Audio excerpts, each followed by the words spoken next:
Prince Harry have more problems with his forthcoming memoir? And when I say more problems, I mean, really, does he need more problems with it? But seemingly there's going to be problems attached. And these have come from really unexpected places. Let me explain. Hi, good morning, Neil Sean here in the very heart of London. Nice to see you today. And also thank you for your very kind comments about the On This Day recently. A lot of people couldn't believe that the Queen of Pop, Madonna, had reached the ripe old age of 64. But I would say that bits of Madonna have reached the ripe old age of 64. She looks younger every time you look online, doesn't she, you know? I do sort of admire the fact that she's kept up with trends, but could you really be bothered getting that much dressed up on a daily basis, you know? I think she's marvellous, but you know, you have to say, dedication to her art, don't you think? And going out to discos late at night. Have you got, I don't know, I've got that energy. Have you, or is it just me?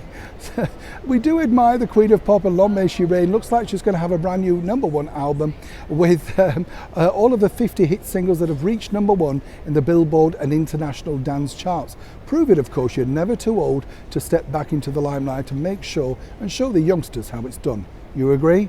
Of course you do. Back as ever though to your Breaking Royal story. This story is fascinating for me because, you know, Prince Harry's memoir, we're told, is going to have a direction of readdressing all the problems that he went through his childhood, and of course the writer she is of being, you know, a bit of a wild child, going out clubbing, you know, the Nazi uniform, the Las Vegas trip, you name it, everything's going to be detailed. But now the problem that Harry has really stems from the fact that, as I've told you before, whether this book's a success or not, he will have the money because they will have to pay him. The contract will remain that, you know, he's delivered a book, whether they like it or not, he has delivered what he said he would, which is a memoir.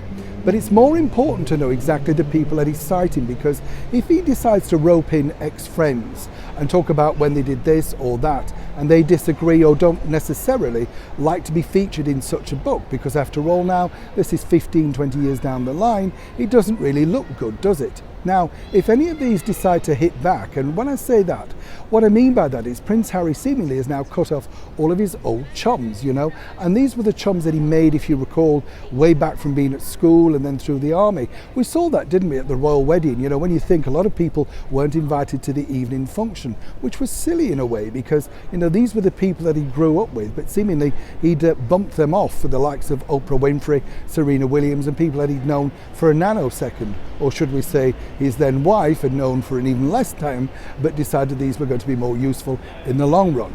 So for Harry, if he thinks it's going to be a seamless ride, he would not, of course, have sent the book for approval to these people that he's possibly written about. But we are told that he does feature quite a few of his old chums that he went clubbing with. And this could be problematic, as I say, because all you need is one person not to like exactly what you've written about them or what you've allegedly said that they did way back in time. And for Harry, that's going to be another nail in a very difficult, already coffin, trying to sell this book moving forward. Obviously, it'll create great PR, but does that mean then people will think, well, hang on, what's the real truth behind this? And as we know so far with Harry and Meghan, the truth is rather evasive on both sides. Or as Meghan likes to say, this is her version of the truth. Will this be the same for Harry's memoir, though? Neil Sean in the very heart of London.